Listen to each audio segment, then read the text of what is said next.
So a couple of years ago, I decided to have a go at a club lake. It was on my ticket, and the main reason really was because it contains some really nice old fish. Nothing massive, nothing particularly record breaking, but had a couple of really nice ones in here. And while I was actually fishing, I'd been going through a few of the sort of smaller ones, which are really nice. And then after about 6 months, I think it was the second biggest fish in here. So I was really, really pleased. And obviously it was proper lump, like just under 40 pound, 38 pound. And they all have names, don't they? So yeah, that was really nice to have that one. And then while I was on here, sort of like a few months after, I was speaking to someone, and they mentioned there was another big common in here, which I kind of wasn't too bothered about really. But then someone mentioned to me that it came out at £46 and can do 50 at the right time of year. Like it's done 50 in the winter before, and that kind of really sort of lit my fire a little tiny bit. And I thought, you know what, I actually really fancy going for that. And so I kind of ended up fishing for it really, which is not really what I do. I love to catch fish. I'm not just a big fish angler, but I thought I'd have a proper go for it. So that winter, in the November, the first year of me on here, it came out at 48.12, I think it was, which was its biggest weight it'd done for some time. And looking at it, I thought that was looking good to be coming out in December, January, maybe February at £50. And I'd never had a £50 common before, especially in English ones. I thought, I'm going to go for that. But unfortunately, I didn't catch it in the winter. It did come out again at the same weight, but I didn't catch it. And then around about February, March, it came out. No, April, sorry, it came out. It was first capture at about £44, so it was much, much lower. But by then, I was kind of a bit invested in the whole situation, and I decided to just stay on here until I caught it. And I made a bit more of an effort. In my own mind, I said, come in the next winter, I'm going to really, really put my foot down and make sure I get, if I can't get to the lake, or if I'm here, make sure that I'm fishing where I should be fishing, and really doing my own work and stuff. So put a lot of effort in that winter. The weather was really, really bad, as in rain, loads and loads of rain. The mud has been atrocious, been cold, miserable. Sometimes I'd be like the only person on here, but I had to make sure that I was coming down fairly regularly, even like in and out of work, in between work. If I'd had a job and I'd had a few hours in the afternoon before I had my next job, I'd make sure I come down, just have a little look around, maybe do a couple of hours and put a bit of bait in while I'm there. So I literally had a rod made up in the back of the van, and just fishing one or two rods, trying to travel light, but just making sure that bait was going in a particular area and on a particular spot.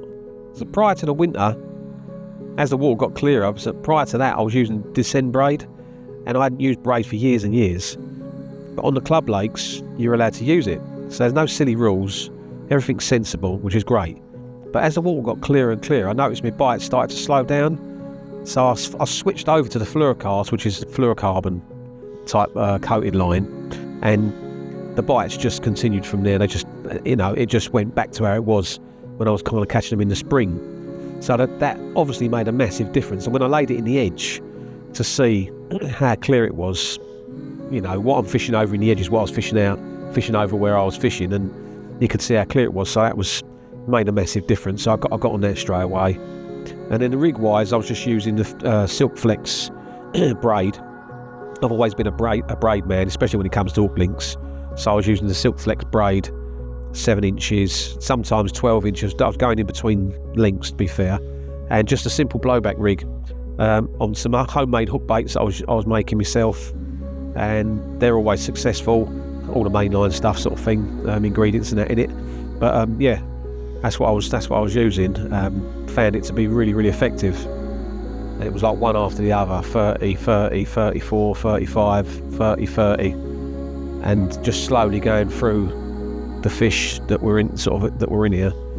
And then it gets to December when I wanted to get down here, and I managed to catch COVID, which I'd never had before, so it kind of knocked me for 6. And then in January, I slipped over while I was fishing and broke my rib. So for 2 months I was out of action completely, December and January, which totally ruined things. But then come February, I started getting back into the groove again and getting into the same swims and same areas, putting a bit of bait in every time I was fishing, trying to get down as much as I can, as much as I could in between work and stuff. And then toward the end of February, one really, it was 2 days that I had off actually, Wednesday and a Thursday, and that it was due for some really heavy rain both days, but mainly on the Thursday. But it was due to stop raining at about 7 o'clock when I looked at the weather app. And one of the little patterns that I noticed on here, it never really does very well, overcast, a bit of drizzle, the perfect carp weather, it just never really done very well. But I always used to get lots of bites off, there was quite a few times I got bites when it had been raining heavy all day, and then it stops, and then 2 hours after, it just seemed to be the perfect time. For some reason, it seemed to always set it up for a bite. And that day, I was looking at the weather app, said it was due to stop at 7:30. The rain stopped at 7:30, true to its word. I come out of the bivvy, had a look about. It was lovely, stretched my legs, so I've been in it all day. 8:30, and the right rod tip pulls round, funny bite, and I've been told before that it didn't fight this fish, it kind of comes in really easy, and the bites are normally just pull up tight, and then just the tip might go round depending where you're fishing but the bite wasn't like that. It kind of did do that, but then it started taking bit of line off the spool. I picked the rod up, and it felt heavy first of all, but it went for a few lunges, took a little bit of line again, putting up a bit of a fight, and wasn't in my mind really that the fish, what fish it was.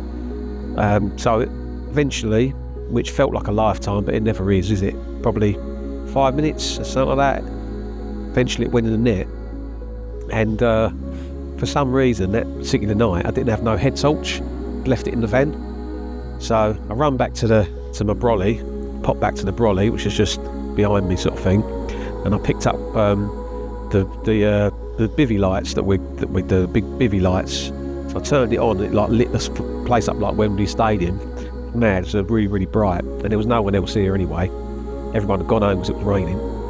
And I went down to the edge, just pulled the net up and shone the light down, and this thing that was sitting in the net was like the back of a bus. It was massive. Like when I looked down, it was so wide. I was thinking, oh my God, that's even a fish that I've had. It's either the second biggest fish in the lake, which I've had already, which wouldn't put it past me because I do recapture carp, which is quite annoying, or it's the one that I've been after. So set the mat up, got everything ready, got the camera ready and all the rest of it, got the sling wet and all that, put that on the mat, and then went and put her into the sling, put her onto the mat, put her up on the scales, and the scales went round way past £40, 45 pound. It stopped on £45. I thought, that is definitely her. And I sort of flipped her over to one side. She's got like a little bit of a blind eye on one side of her. I thought, that is definitely her. I just couldn't believe it. I was absolutely buzzing. I couldn't believe it. I think the first person I messaged, I left Dave Levy a voicemail or a voice message on his WhatsApp, just saying, mate, I can't believe it. I've caught her. I can't believe it. And then I was panicking because all the time I've been on here, this place shuts at 10 o'clock. So all the time I've been on here, I've been really paranoid about, getting a late bite, only having 10 minutes to take a picture of like such an epic fish, and probably be on my own. I might be on my own, so I'd have to do self-takes of a big fish and this, that and the other. And lo and behold, the bite come at 8:30. So I couldn't believe it. Every time I looked at my watch, I was panicking, thinking it's like 10 to 10, but it wasn't. It was like 8:30, 8:45, and I had loads and loads of time. So I just took a breath, chilled out. I'd already weighed her, tripod was already set up, got the camera ready, actually stuck the kettle on, which I never normally do because I'm in such a, I've got so much adrenaline going through me. That's the last thing I think about.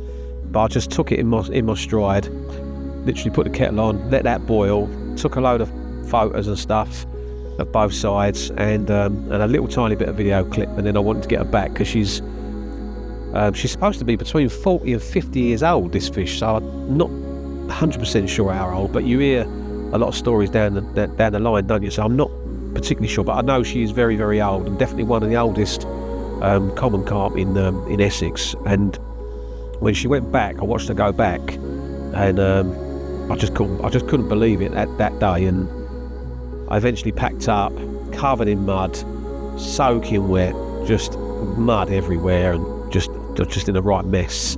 Got back to the van and I had my cup of tea before, and got back to the van at about 9:45, sat in the van, took a deep breath, and that was it. Game was over. It was all done and dusted, and yeah, on to pastures new.